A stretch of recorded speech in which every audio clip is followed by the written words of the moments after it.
Hello, всем привет! I'm Stefan, the Swiss high school teacher who moved to Russia, and in this video I'm gonna share with you my survival tips about traveling to Russia in 2024.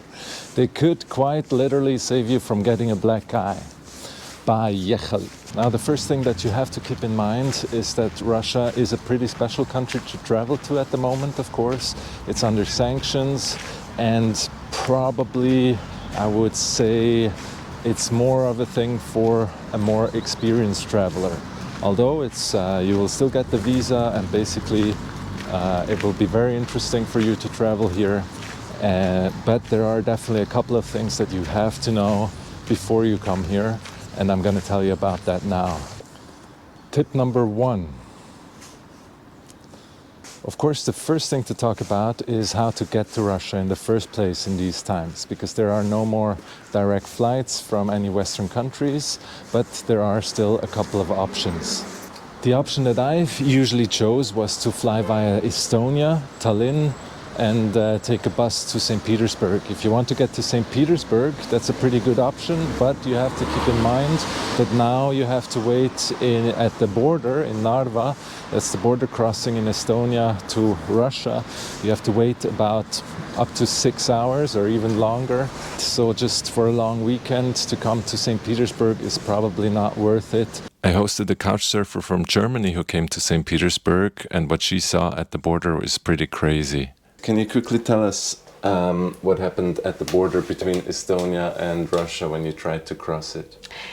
Yeah, it was super crazy. I arrived there like at around 5 p.m. and the border was open until 11 p.m. And when I arrived there, I was thinking, okay, no problem, I will still have 6 hours to cross. But yeah, I saw already that there was a super crazy line with so many people. So I don't know, maybe 300 people that were in front of me, also waiting to cross the Estonian border first. And yeah, at the beginning I was optimistic. I was thinking like, okay, 6 hours, everything should be fine. But then like at 9 p.m. I was already thinking, okay, probably we will not make it because it was going super slowly and yeah. And you even had to call the police, right? So what happened there?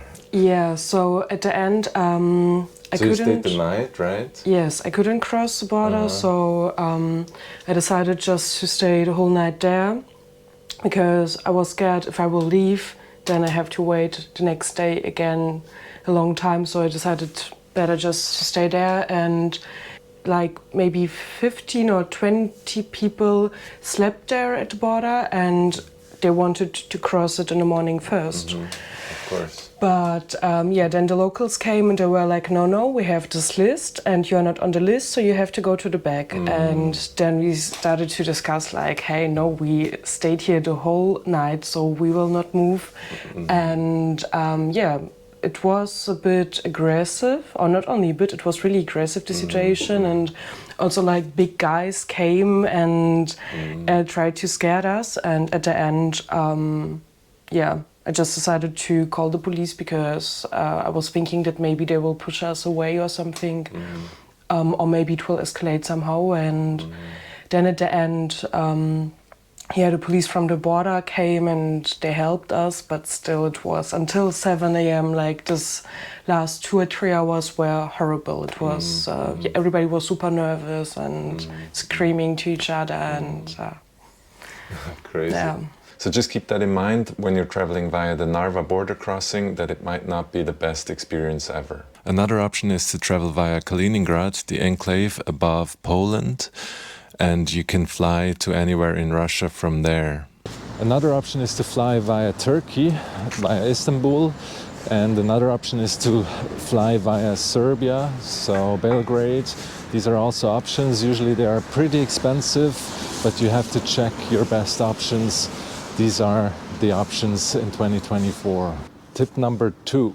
Another very important thing to know is that your cards will not work in Russia. So that means that, you have to basically bring all the money that you're going to need for this trip in cash. The maximum that you can bring across the border in foreign currencies is $10,000. That should be enough for a trip. Another thing that's important to know is that you cannot take euros out of the European Union into Russia anymore. That's a new sanction taken by the European Union a couple of months ago. So you can't take euros from the European Union into Russia.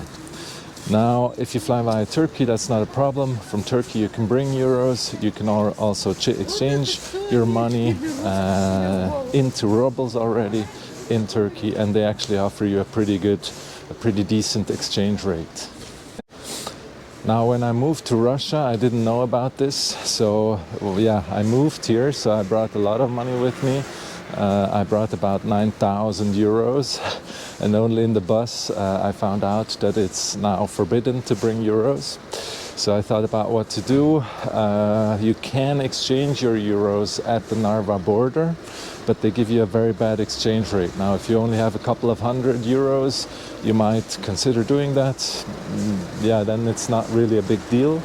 But now I had 9,000 of the bastards, right? So I was thinking about what to do, and what I actually ended up doing was taking a bus back to Tallinn, exchanged everything to US dollars because they offered me a much better exchange rate for US dollars than for rubles, and took a bus back the next day, and I saved maybe about $500. So yeah.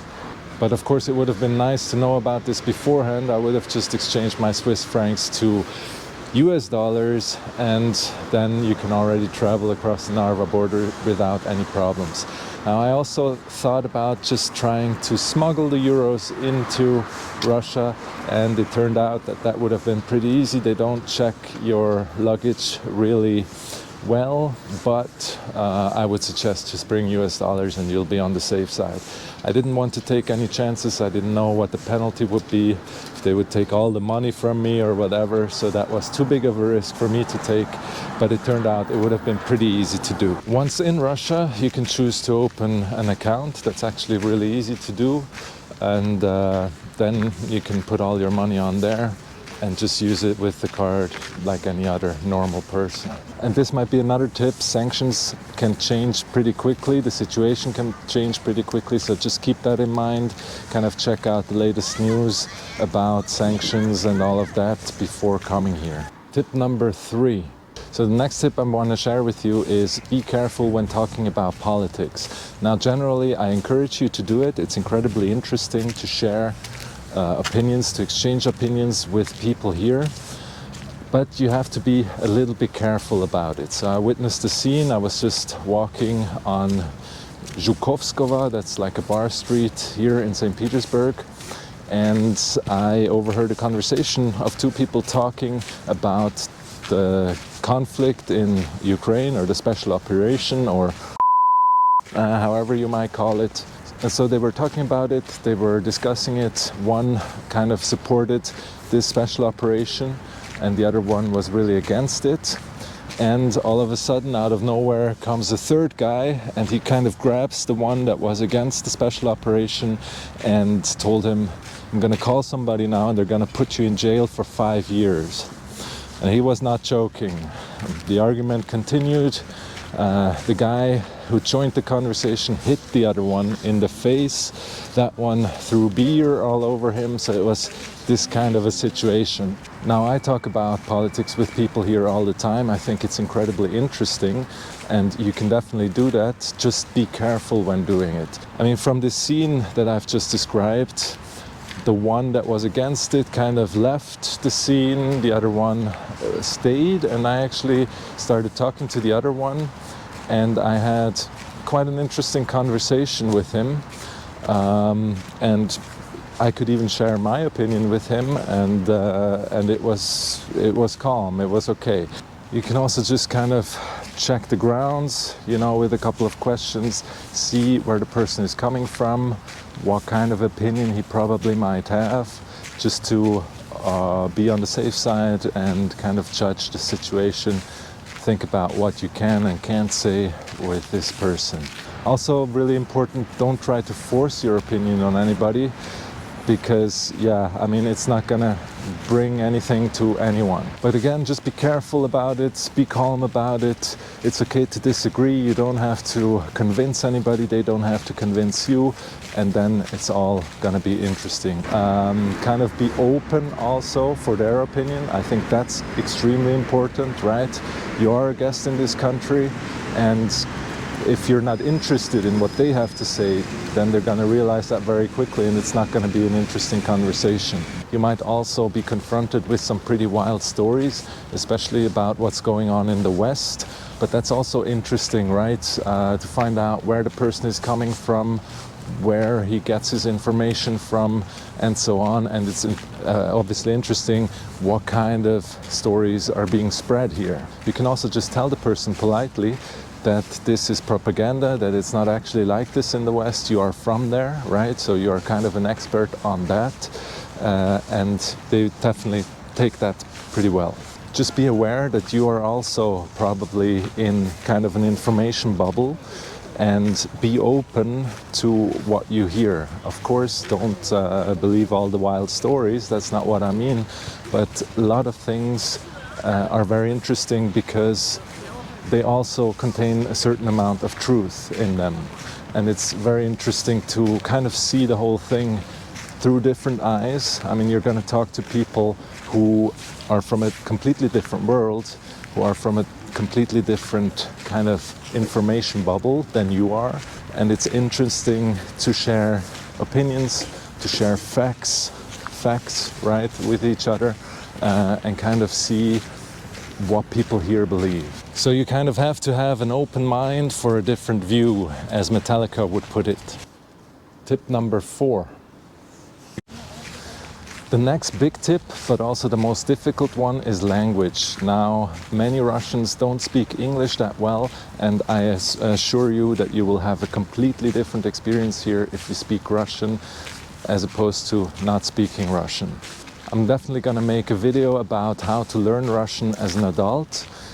Unfortunately, it's not going to be one of those ones, how to learn any language in 2 weeks. It actually takes an infinite amount of time. But if you apply yourself to it, I think it's definitely worth it. And as I've said, it will completely change your experience here. For example, I'll give you 2 examples about that.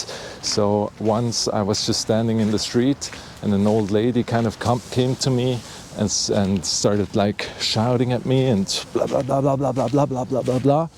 And actually what she said was something like, be God with you and blah, blah, blah, and all the best and all the good things in the world, basically. But yeah, if I had not understood Russian, I would have probably thought, damn, people are just coming to you in the street and start shouting at you. Probably she saw that I was European, and this is just how people here see us. Another example, or just a general fact, is that people sometimes just start talking to you on the street much more than they would in Switzerland. In Switzerland, basically only beggars start talking to you, or some people that want something from you. Now here it just happens, the other day one guy said "Krutaya perchoska." That means like cool haircut, and you see I have this kind of mullet, and so I turned around and I said, well, thanks, you know, are you joking or are you being serious? And he said, no, of course I'm serious, you know. And he named a lot of famous people that he thought were cool and that had this haircut. So it's just these kind of nice little things that happen, but they don't happen if you don't speak Russian. Now, it's already great if you just speak a couple of words. So people really appreciate that if they see that a foreigner actually tries to learn a couple of words in Russian, and they know that it's an incredibly difficult language, and they will really appreciate that. They will love you for it already if you just speak a couple of words. So before coming here, at least try to learn a couple of phrases.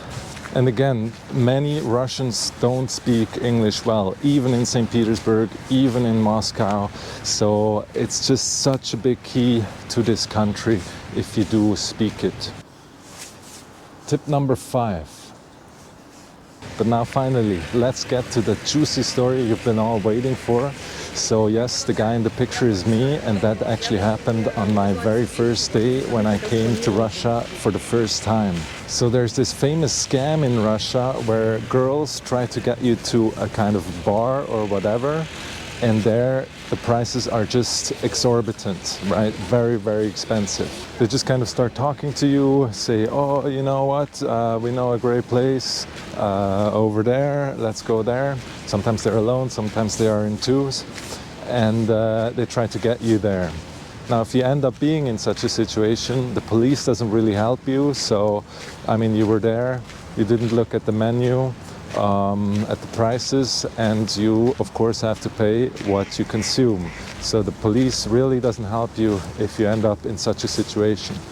Now, let me tell you my story about my first day in St. Petersburg. So I kind of arrived here. First day I arrived with a cruise ship, and then went out, of course. I went clubbing. I got out of the club at about maybe 6 a.m., something like that. Went to a kebab place, and two girls started talking to me there. Or I started talking to them, I don't really remember. Anyways, they suggested going to another bar. And I said, well, I'm here as a tourist, right? So it's interesting to get to know locals. Yeah, why not? Let's go. So before coming to Russia, I had actually read about this scam, so I knew about it. But anyways, so I thought nothing bad, right? Okay, let's go for another drink. We got to the place and they brought a lot of cocktails and shots right away without even ordering anything, or I didn't realize that we had ordered. And I immediately realized that I am in such kind of a place, right? So I was getting really, really angry, mostly at myself, because I had actually read about this before. I knew that this could happen, and still it happened to me, and I ended up in such a place. So I was really, really angry, and mostly at myself. And the reason why I wasn't on my guard, or why I didn't think that these girls would try to trick me like that, was actually, and this sounds a little bit stupid maybe, but they were not really beautiful. They were like, I was kind of out of their league actually. I wasn't interested in them romantically in any way. So I thought, yeah, in my head when I read about this, I thought it would be like models or something like that. And then of course, when they start talking to me, I would have been on my guard. But with these average girls, or maybe plain, I didn't really think that they would try to trick me. Now the bill wasn't super expensive. It was okay. It was maybe about 160 euros. For here, it's very expensive, or quite expensive, especially for what we've consumed. But yeah, I read stories about people really ending up with bills of $2,500, and then of course it's really, yeah, not such a great situation, let's say. But again, I was really, really angry. I might have been a little bit drunk as well, and I just said, I'm not gonna pay for this. You know, I'm not gonna pay for this. And they said, you are going to pay for this. I said, no. And then in the end, I gave some kind of money in cash that I thought was a fair price. I said, okay, you know, this is a fair price. I'm not going to pay more. And then I kind of grabbed my jacket and ran out of there. Started running, and then up the stairs. And unfortunately for me, the door upstairs was already locked. So they had locked the door. They probably always do that. And two big guys were standing there, and they ran after me, took me, threw me down the stairs, and kind of started kicking me until at some point I started kicking back. Said, okay, enough. And then they kind of stopped. We went back down again. They said, pay. I said, no. And then I kind of just sat down there, because it was by then maybe already 7 a.m. or something like that. I thought they probably want to go home too, so I'm just going to sit here. I'm not going to pay. And then he kind of grabbed me from the ground and hit my nose. I had a nosebleed. I was arguing there with the ladies behind the counter. I was talking about karma and all of that.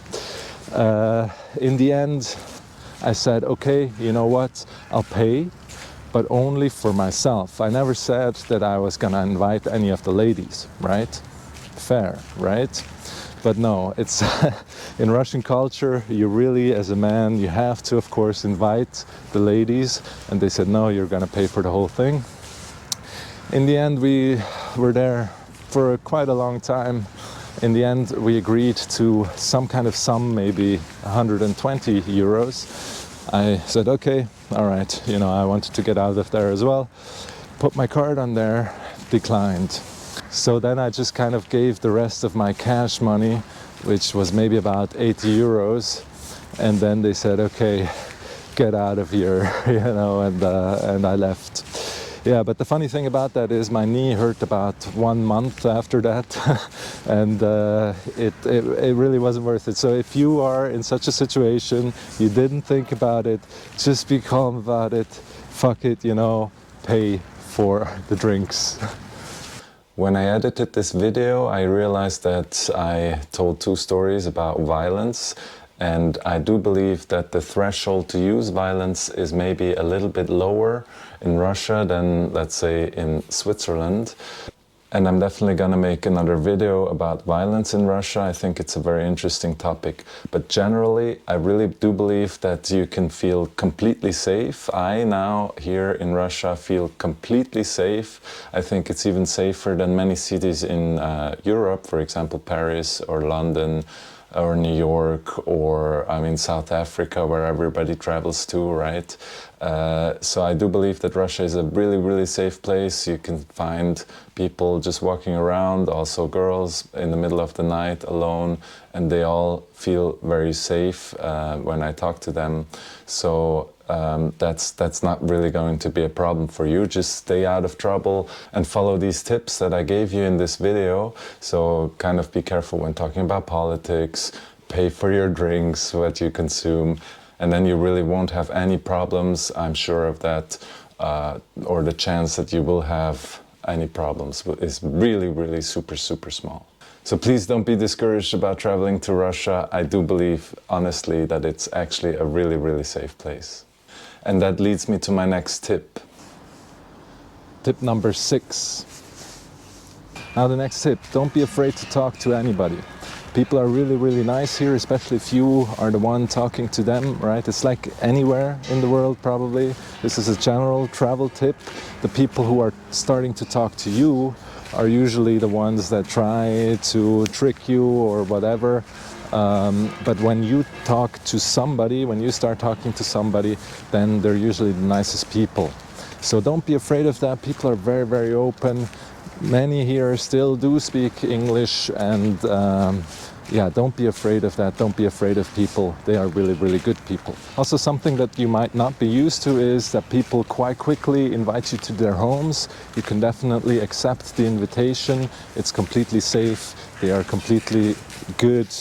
Of course, I mean, trust your instincts, obviously, but in general, as a rule of thumb, really, it's fine. It's fine to accept such an invitation. Tip number 7. Now, you've probably heard about it, but here in Russia, a couple of things don't work without a VPN, such as Instagram. Now, they're also talking about YouTube, that you would have to use a VPN for YouTube, and so on. So for quite some things, for me, I even have to use it for my Swiss email account. So if I want to check my Swiss emails, I have to use a VPN, and it's important. Now here you can see all my VPNs. As you can see, they're kind of piling up. Some of them used to work, now they don't work anymore. And actually at the moment only one is working, and that is this one, HitRay. This one works really well and you don't have commercials on there. But to be honest, of course, I don't know if it will still work once you arrive in Russia. Now your best bet is just to go to a bar, ask the bartender which VPN works at the moment. He will know, or somebody there will definitely know, and one usually always works. Tip number 8. The next tip is especially true when you travel to St. Petersburg. Always bring a jacket with you, okay? So this is a lighter tip, right? But that's important. I mean, it can be the nicest weather. You go into the metro, take a half-hour ride, and then you get out of the metro and it's raining and cold. So just always bring a jacket anywhere, basically. Tip number 9. The next thing is Google Maps versus Yandex Maps. So Yandex is the big company here. They do all kinds of things, taxi and other things. And actually Yandex Maps works a lot better than Google Maps. Now in Yandex you can kind of see the address very well, because often addresses are pretty hard to find here, and they will show you exactly what podjezd it's called here, which one, where you can find it, and all of that. So I definitely recommend Yandex Maps over Google Maps here. Also, you will find a lot of places that on Google Maps that are already closed and so on. So generally, Yandex is much more updated and better. Tip number 10. I joined the couchsurfing event here in St. Petersburg, and this lady has a very good tip for you as well. I can give one important advice, because you will need a lot of advices about a lot of multiple things to find some friend who will help you with your life here from someone you trust. So that's a really good tip as well, because it definitely helps if you have some friends here, if you have some people here that you know, that you can trust. And my tip as to how to find somebody like that is online on Tandem. So this is an app where you can actually practice your Russian, and you can look for somebody in St. Petersburg. Let's say you want to travel to St. Petersburg. You can find somebody from St. Petersburg on Tandem. Part of the time you will talk in English, part of the time in Russian. So at the same time you will be able to practice your Russian, even if it's close to zero now. They can teach you some phrases and things like that. And that way you can already get to know somebody here, and usually people on that app are really friendly and they will help you out with anything. So these were my tips about traveling to Russia in 2024. I hope you liked the video. If you did, don't forget to hit the like button. Don't forget to subscribe. Comment if you want. I'm very interested to read all the comments. I saw that a lot of Russians also watch this channel, so if you have other tips about foreigners traveling here, feel free to share them. I think that would be very, very interesting. And thanks a lot for all the comments to the last video. That really warms my soul, and that gives me the confidence and energy to continue with this project. Let me know what you think of the mullet, right? I'll be very interested to hear your opinions. I'll see you in the next video.